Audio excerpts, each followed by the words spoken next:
রিজেন্টের সঙ্গে চুক্তির নথিপত্র চেয়েও পায়নি দুদক। কেন্দ্রীয় ওষুধাগারে ৩ জনকে জিজ্ঞাসাবাদ। শাহেদকে নিয়ে উত্তরায় অভিযান, গাড়ি থেকে অস্ত্র, গুলি, মাদক উদ্ধার, রিমান্ডে গুরুত্বপূর্ণ তথ্য দিচ্ছেন সাবিনা। এবার শাহাবুদ্দিন হাসপাতালের প্রতারণা, অনুমোদন না থাকার পরও কোভিড পরীক্ষা, 2 জন আটক।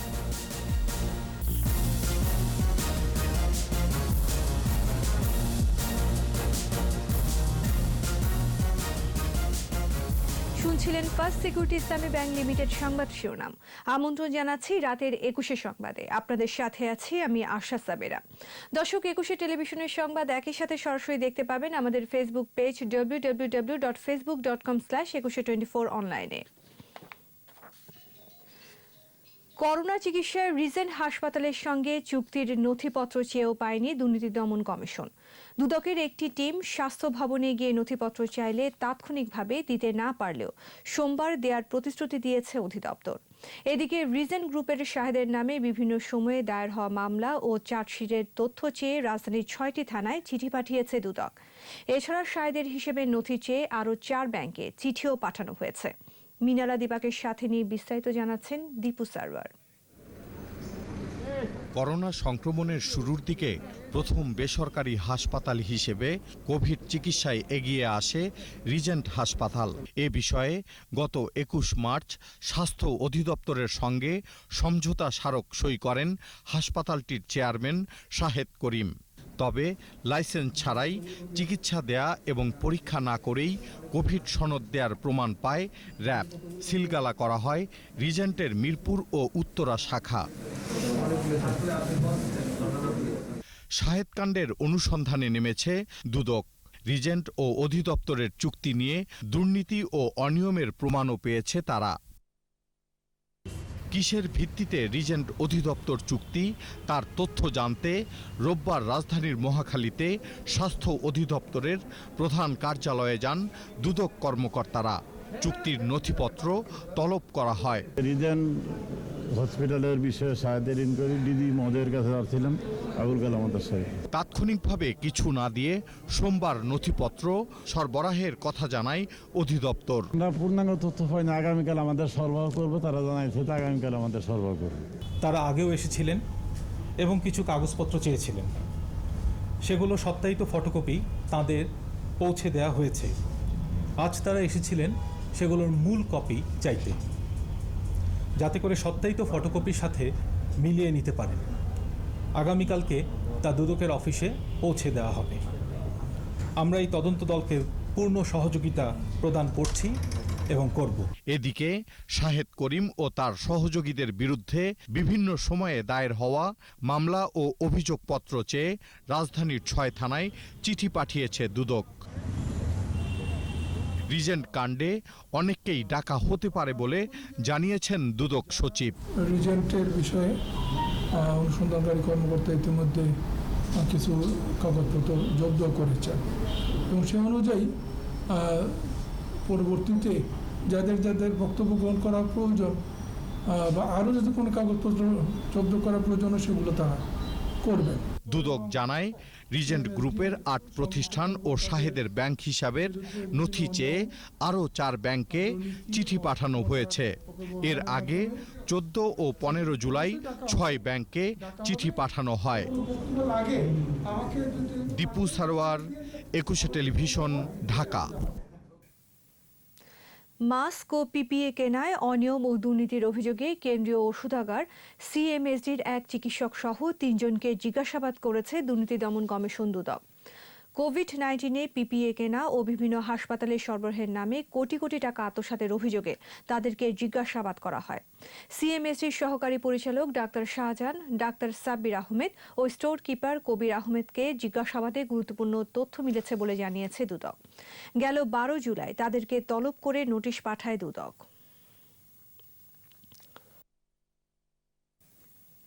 রিমান্ডে থাকা রিজেন্ট চেয়ারম্যান শাহেদ করিমকে নিয়ে অভিযান চালিয়েছে ঢাকা মহানগর গোয়েন্দা পুলিশ। জব্দ করা হয়েছে অস্ত্র, গাড়ি ও মাদক। এ ঘটনায় তার বিরুদ্ধে উত্তরা পশ্চিম থানায় 2টি মামলা দায়ের করেছে পুলিশ। এদিকে র্যাবের হটলাইন নাম্বার আর ইমেইলে একের পর এক প্রতারণার অভিযোগ আসছে। দীপু শিকদারের রিপোর্ট। গেল রাতে শাহেদের দেওয়া তথ্য অনুযায়ী উত্তরায় অভিযান চালায় ডিবি। সেখান থেকে উদ্ধার করা হয় একটি নিশান গাড়ি। সংবাদ সম্মেলনে এই তথ্য জানানো হয়। Design x sweaters limited, plot number হচ্ছে 62, এর সামনে একটি পাকা রাস্তার উপরে এই গাড়িটা পড়া ছিল।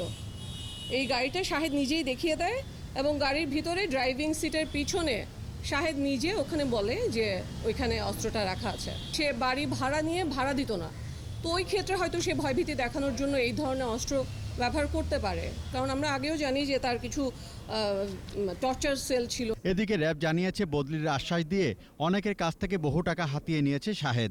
দেশ বিদেশ থেকেও আসছে প্রতারণার নিত্য নতুন অভিযোগ। শাহেদ করিম চাকরি দিবে বলে একটি বিশাল অঙ্কের টাকা অনেকের কাছ থেকে নিয়েছেন। এর পাশাপাশি বিভিন্ন জায়গায় বদলির জন্য উনি সুপারিশ করবেন এই মর্মে টাকা নিয়েছেন। মাসুদ পারভেজ সহ শাহেদ করিমের বিরুদ্ধে বিভিন্ন সরকারি ব্যাংক এবং বিভিন্ন ব্যক্তি মালিকানাধীন ব্যাংক থেকেও উনি যে টাকা নিয়েছেন, অর্থাৎ লোন নিয়েছেন, লোনের সংক্রান্ত আমরা বিভিন্ন অভিযোগ পেয়েছি। শাহেদ নিজের প্রতিষ্ঠানের কর্মীদেরও পাওনা ঠিকঠাক মতো দিত না বলেও অভিযোগ আসছে। করে র্যাব একটি নিয়মিত মামলা দায়ের করে। দীপু শিকদার, 21 টেলিভিশন, ঢাকা। এদিকে করোনা শনাক্তের পরীক্ষার ফল জালিয়াতির সঙ্গে সম্পৃক্ততার কথা স্বীকার করেছেন জেকেজির চেয়ারম্যান সাবরিনা ও তার স্বামী আরিফুল।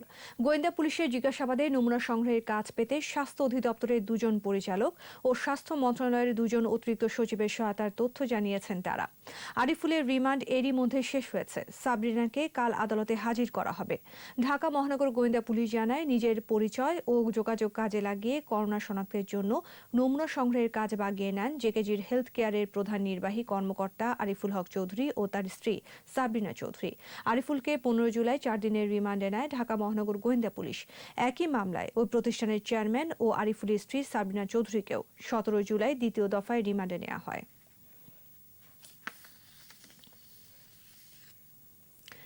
রাজধানীতে আবারও করোনা পরীক্ষা নিয়ে জালিয়াতি। এবার গুলশান এলাকায় শাহাবুদ্দিন মেডিকেলে হাসপাতালে অনুমোদন ছাড়া কিট দিয়ে পরীক্ষা করা হচ্ছিল অ্যান্টিবডি। র্যাবের ভ্রাম্যমাণ আদালতের অভিযানে হাসপাতালের সহকারী পরিচালক সহ 2 জনকে আটক করা হয়েছে। জরিমানা করা হয় 2 লাখ টাকা। র্যাব বলছে, রোগীদের সরিয়ে নেওয়ার পর হাসপাতালটি সিলগালা করে দেয়া হবে। মফিউর রহমানের রিপোর্ট। রোববার দুপুর 2:30টার দিকে গুলশানের শাহাবুদ্দিন মেডিকেল কলেজ হাসপাতালে অভিযান চালায় র্যাবের ভ্রাম্যমাণ আদালত। করোনা পরীক্ষা করার জন্য হাসপাতালটি প্রথমে স্বাস্থ্য অধিদপ্তরের অনুমতি পেলেও তাদের আরপিটিসিআর ল্যাব না থাকায় পরে তা বাতিল করা হয়। কিন্তু থামেনি পরীক্ষা, দেয়া হতো রিপোর্ট। হাসপাতাল কর্তৃপক্ষ অভিযোগ অস্বীকার করলে শাহাবুদ্দিন মেডিকেলের প্যাডে দেয়া করোনা পরীক্ষার প্রতিবেদন দেখানো হয়। একজন কর্মচারীকে আটক করে করা হয় জিজ্ঞাসাবাদ। হাসপাতালের সহকারী পরিচালক আবুল হাসনাত প্রথম থেকেই অভিযোগ অস্বীকার করে আসছিলেন, তবে শেষ পর্যন্ত স্বীকার করেন কিছু পরীক্ষা তারা করেছে। ভ্রাম্যমাণ আদালতের ম্যাজিস্ট্রেট জানায়, বাংলাদেশে এখনো কোনো র্যাপিড টেস্টের কিটের অনুমোদন দেওয়া হয়নি। অ্যান্টিবডি করা কোনো পারমিশন তাদের নাই, তারা অ্যান্টিবডি করেছে। যেহেতু আরটিপিসিআর নাই, তার মানে ডিভাইস দিয়ে করেছে। র্যাপিড টেস্ট ডিভাইস যেগুলো আছে সেগুলো করেছে, যেটা বাংলাদেশে অনুমোদিত নয় এবং হচ্ছে ডব্লিউএইচও অনুমোদিত নয়। যৌথভাবে অভিযানে অংশ নেয় ওষুধ প্রশাসন অধিদপ্তর। তারা বলছে, অনুমোদন না নিয়ে অপরাধ করেছে হাসপাতালটি। এমন অনিয়ম যেসব প্রতিষ্ঠান করছে তাদের বিরুদ্ধে অভিযান চলবে বলেও জানান তারা। মফিউর রহমান, 21 টেলিভিশন, ঢাকা। নিচ্ছি বিরতি। স্বাস্থ্যবিধি মেনে চলুন, সুস্থ থাকুন। যখন ফিরছি তখন অন্যান্য খবরের সঙ্গে আরও থাকবে। বন্যা পরিস্থিতির অবনতি, গোখাদ্যের সংকট, ছড়িয়ে পড়ছে পানিবাহিত রোগ।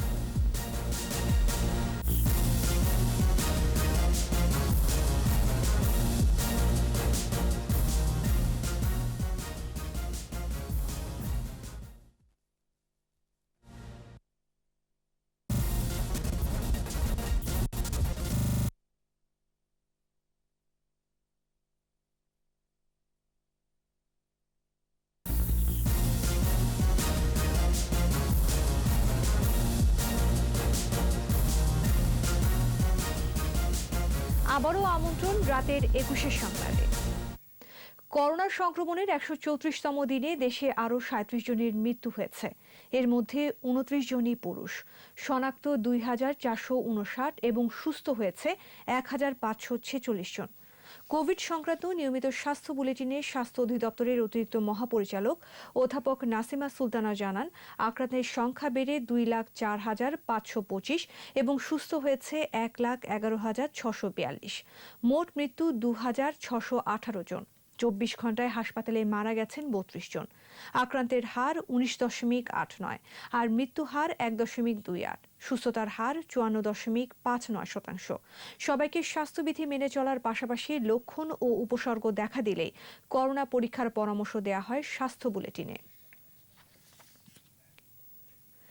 চীন উদ্ভাবিত করোনা ভ্যাকসিনের ক্লিনিক্যাল ট্রায়ালের অনুমোদন দিল Bangladesh medical research council BMRC।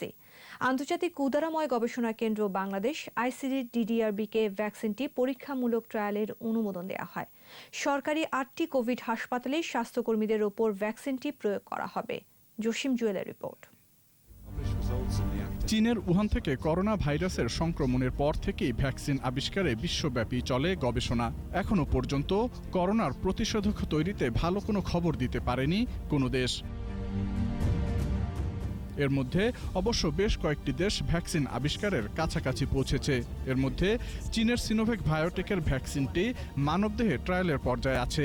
Covid সংক্রমিত বেশ কয়েকটি দেশে এরই মধ্যে এর প্রয়োগ শুরু হয়েছে। বাংলাদেশেও শুরু হবে ভ্যাকসিনটির ট্রায়াল। ICDDRB-র আবেদনে বাংলাদেশে ভ্যাকসিনটির পরীক্ষামূলক প্রয়োগের অনুমতি দিয়েছে BMRC। 8টি কোভিড হাসপাতালের স্বাস্থ্যকর্মীদের উপর ভ্যাকসিনটি প্রয়োগ করা হবে। BMRCর পরিচালক ডাক্তার মাহমুদুজ্জামান জানিয়েছেন, সব দিক বিবেচনা করে ICDDRB-কে ভ্যাকসিনটির পরীক্ষামূলক প্রয়োগের অনুমোদন দেওয়া হয়েছে।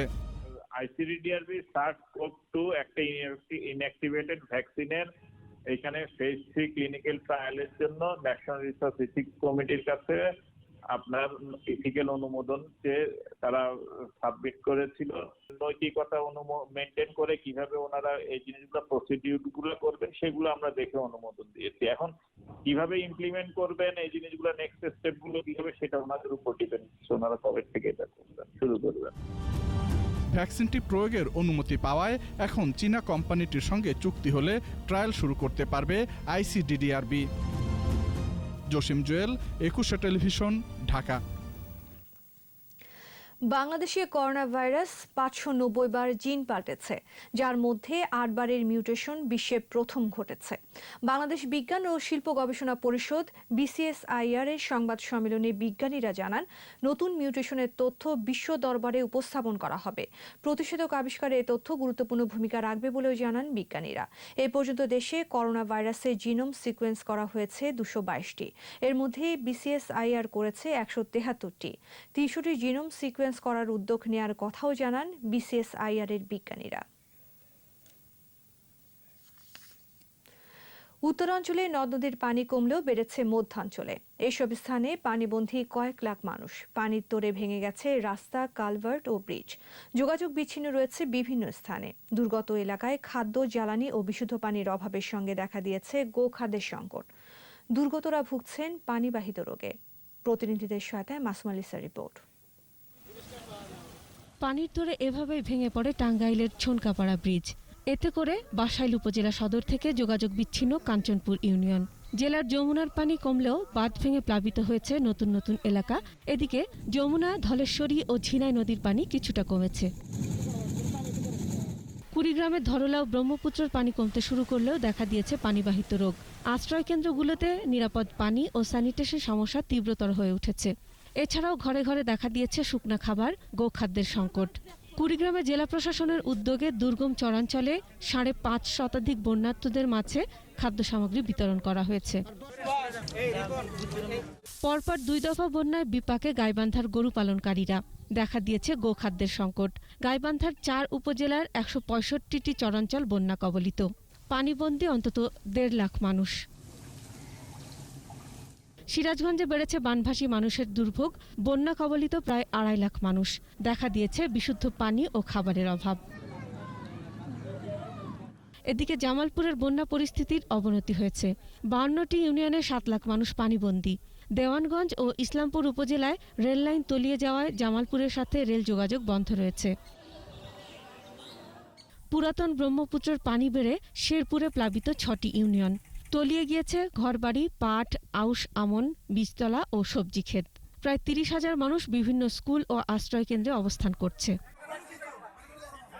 হবিগঞ্জের বিভিন্ন নদীতে পানি অব্যাহত বাড়ছে। 4 উপজেলার সড়ক, ফসলি মাঠ সহ বিস্তীর্ণ এলাকা প্লাবিত হয়েছে।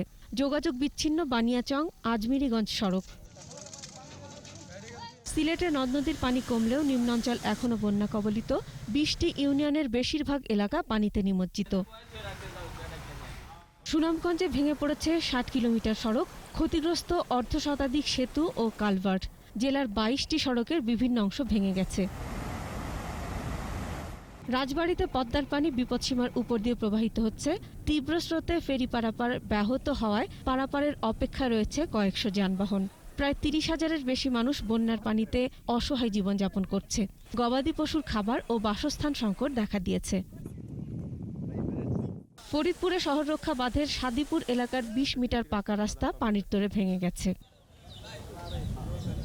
শরীয়তপুরের সদরসহ নড়িয়া, জাজিরা ও ভেদরগঞ্জ উপজেলার অর্ধশত গ্রামে বন্যার পানি ঢুকেছে। দেখা দিয়েছে গবাদি পশুর খাদ্যের সংকট। Masuma Lisa, 21 television. নিচ্ছি বিরতি। স্বাস্থ্যবিধি মেনে চলুন, সুস্থ থাকুন। যখন ফিরছি তখন অন্যান্য খবরের সঙ্গে আরও থাকবে। বিশ্বজুড়ে একদিনে শনাক্ত সর্বোচ্চ 2,60,000-এর বেশি। যুক্তরাষ্ট্রে আইসিইউ সংকট।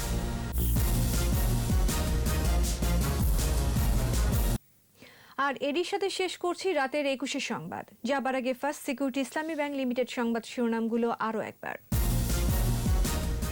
রিজেন্টের সঙ্গে চুক্তির নথিপত্র চেয়েও পায়নি দুদক। কেন্দ্রীয় ওষুধাগারে 3 জনকে জিজ্ঞাসাবাদ।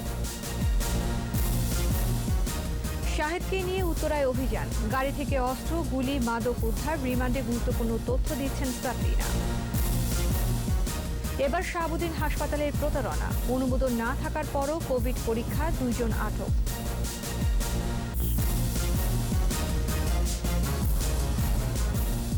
সর্বশেষ খবর জানতে ডায়াল করুন 2021 নম্বরে আর ভিজিট করুন 21-tv.com এই ওয়েবসাইটে। এছাড়া ফেসবুকে লগ ইন করতে পারেন facebook.com/2124 অনলাইনে। 21-এর খবর দেখুন, 21-এর সাথেই থাকুন। স্বাস্থ্যবিধি মেনে চলুন, সুস্থ থাকুন। ধন্যবাদ।